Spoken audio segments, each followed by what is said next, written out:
지난 11월 한 일간지에 이런 단독 보도가 올라왔습니다. 유명 인터넷 개인 방송 앱에서 미성년자를 대상으로 한 성착취가 공공연히 이루어지고 있었던 내용이었죠.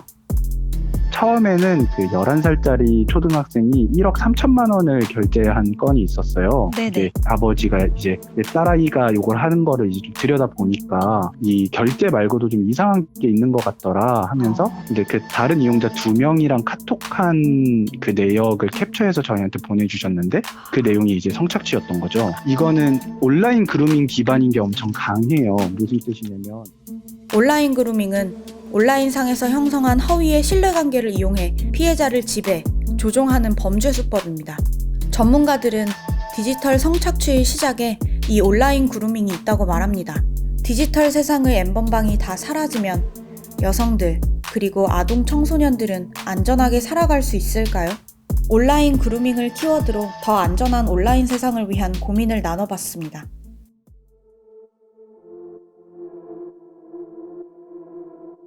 저희들이 이제 피해자를 지원하다 보니까 이게 그러니까 아동들의 좀 특성들이 있는 거예요. 아동 피해자들이 너무나 그 가해자들한테 쉽게 속고, 그리고 이게 분명히 폭력이고 학대인데 본인들은 그렇게 인지하지 못하고, 이런 케이스들을 보면서 이게 왜 그런가라고 이제 저희들도 자료들을 찾아보고 하니까 그 이제 해외 자료에서 그루밍에 대해서 이제 알게 된 거죠. 이미 이제 그 온라인 그루밍 관련해서는 사실 해외에서도 많은 사례들이 보고가 됐었어요. 그래서 국제 협약도 하나 란사로테 협약이라고 해서 그런 협약이 만들어졌는데, 유럽을 중심으로 해서 이 더 이상은 이제 오프라인 성범죄 예비 그런 행위가 아니라 온라인 그루밍만으로도 이미 온라인 공간상의 성착취가 일어난다. 이번 N번방에서 봤듯이. 그래서 그러니까 성범죄자들 같은 경우에는 자기의 상향감을 찾죠. 그러니까 대상이 될 사람을 찾는데, 온라인이 발달하기 전에는 좀 제한적일 수밖에 없었거든요. 그러니까 가출한 청소년들을 거리에 나가서 만나던가, 주변에 지역사회에 있는 아동들 중에 취약한 아동들을 발견해서 접근을 한다든지, 온라인은 그 피해자 대상을 만날 수 있는 기회가 굉장히 많아지는 거예요. 제가 만난 그 피가해자 같은 경우도 부모님이랑 같이 살아요. 그러니까 이 디지털 성착취가 너무 쉬운 거예요. 휴대폰만 있고 방문만 있으면 누구의 간섭도 받지 않고 그냥 성인 남자가 말 그대로 말하자면 그 미성년자 여자 아이 방 안에 들어갈 수가 있는 거죠. 휴대폰으로.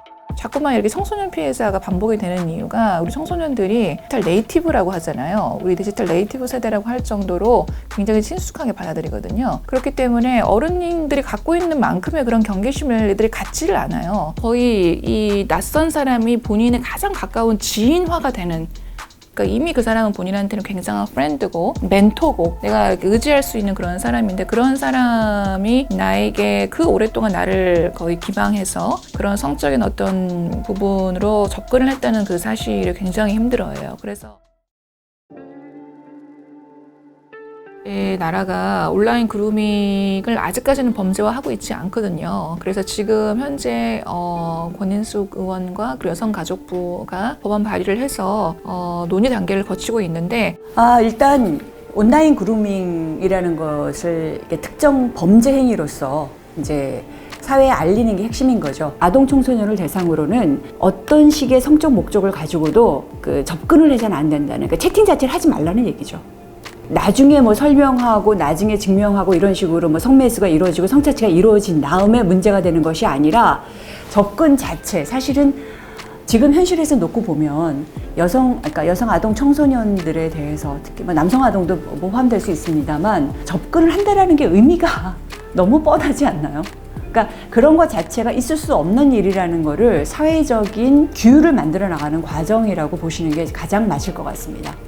거의 제가 연구를 할 때 봤던 국가가 영국, 그리고 이제 오스트레일리아, 네덜란드, 캐나다 이런 국가들을 봤는데요. 처벌 형량이 생각보다 상당히 높았어요. 10년 이상의 구금형을 내릴 수 있다라고 명시적으로 제시를 하고 있는 그런 국가들이 호주라든지, 실질적으로 온라인 공간상에서 그 어른과 그리고 아동 청소년이 나오는 성적 대화가 이게 문제가 안 된다고 생각하는 사람은 아무도 없을 겁니다. 그건 당연히 문제가 되는 거고 수위가 굉장히 높거든요. 그런 대화라는 것으로 이렇게 딱 치부를 하면서 뭔가 신체적인 어떤 그러한 데미지 결과가 일어나지 않았고 뭐 대화행위인데 이런 사소한 걸 우리가 처벌해야 돼 이렇게 생각하지 말고 사실은 정신적인 피해가 눈에 보이지 않는다고 해서 피해가 아닌 것은 아니고 그 피해의 어떤 흔적들은 분명히 아동의 머릿속에 뇌 속에 남아있는 거거든요. 사실은 우리가.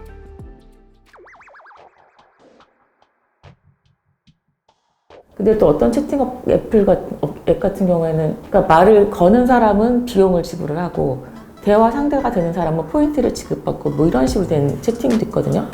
그거는 아예 노골적으로 그러면은 그렇게 성적인 대화를 하도록 하는 그런 앱이잖아요. 근데 그럼에도 불구하고 그러니까 그거는 우리의 문제가 아니고 그거는 사인 간의 문제라는 식으로 하고 있어가지고 하쿠나 라이브에 이 성인이 미성년자에 너무 쉽게 접근할 수 있는 이 구조에 대해서 어떻게 생각하느냐라고 물어보면 우리는 나이에 상관없이 이 모두가 즐길 수 있는 플랫폼이어야 된다고 생각합니다. 이렇게 답을 하는데 너무 무책임한 답이라고 저는 생각을 했고 플랫폼을 통해서 올라오고 있는 이런 불법 콘텐츠들, 성적 대화라든지 뭐 성착취물이라든지 이런 부분에 대해서는 지속적으로 모니터링을 해야 된다. 지금도 모니터링을 하게는 되어 있거든요. 하게는 되어 있는데 삭제를 하거나 걸러내는 부분이 뭐 영세한 업체들은 굉장히 뭐 아주 미비하고요. 굉장히 자율성에 맡겨져 있기 때문에 부가통신 사업자가 아동 청소년 대상 성적 유인 권유 행위에 관한 정보를 삭제하거나 접속 차단하는 등 유통 방지 조치 의무를 신설하는 건데요. 이 부분에 대해서 괜히 개인만 처벌하는 식으로는 사실은 문제 해결이 굉장히 소극적으로 되는 수밖에 없어서요.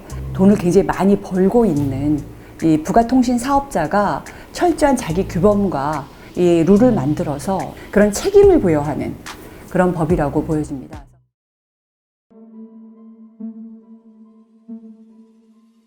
저희가 처음 접촉한 사람 같은 경우는 사실 나이가 일단은 성인이었어요. 갓 성인이 된 나이였는데 이 사람 같은 경우는 15살 때부터 이제 그 아프리카 TV 이런 거를 통해서 소위 말하는 법방이라는 거를 해온 애였어요. 법방을 처음 한 뒤로 지금 5년이 지나도록 어느 누구도 자기한테 이거를 잘못된 행동이라고 말한 적이 없다는 거예요. 그러니까 자기가 법방을 할 때마다 항상 그 BJ들은 더 칭찬의 말들을 했고 하지 않으면 협박의 말들을 했고 하면 돈을 썼고 그랬지 어느 누구도 자기한테 안 좋은 거다라고 말린 적이 없었다는 거예요. 뭐 그런 경우도 있어요. 근데 그런 거를 이제 어른들의 시선을 보게 되면 아이가 나이에 맞지 않게 성적으로 조숙하고 성적으로 이렇게 문란하고 이렇게 보지만 결국 그 아이를 그렇게 만든 거는 그 성인들이었던 거고 그렇게 했던 것이기 때문에 그 아이가 지금 어떤 행동을 하느냐가 중요한 게 아니라 그 아이가 그렇게 되기까지 어떻게 성장해 왔는지 지금 아이한테 어떤 도움이 필요한지를 고민을 해야 되는 거지.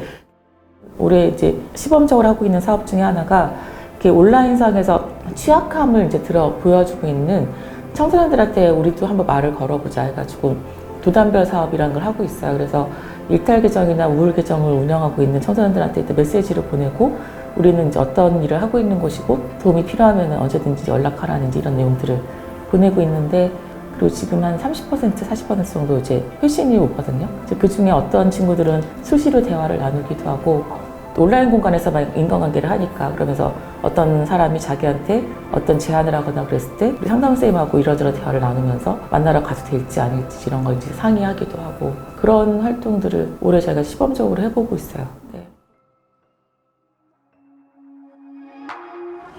오늘부로 박사반 주요 공범들의 1심 재판이 마무리되었습니다. 우리는 그동안의 범죄라는 것이 계속 오프라인 공간상에서 일어나는 그런 범죄만 신경을 썼어요. 그런데 이 N번방 사건을 통해서 알 수 있었듯이 범죄가 더 이상 이제 오프라인 공간상에서 일어나는 게 아니라 미래 세대는 결국은 거의 온라인 공간상에서 일어날 거예요. 온라인 세계가 이 성범죄에 대해서 전혀 규율이 안 돼 있는 세계잖아요. 우리가 이제 소위 말해서 오프라인 세계는 오랫동안의 이 과정을 통해서 계속 뭔가 규율하기 위한 노력들을 해왔는데 온라인은 뭐 그냥 열려진 세상이고 그러니까 이런 것들을 보면 뭔가 언론에서 이렇게 크게 사건화가 되고 나서야 사법기관이 그것에 신경을 쓰고 또 법제가 만들어지고 이런 것들이 상당히 대응 속도가 느리다.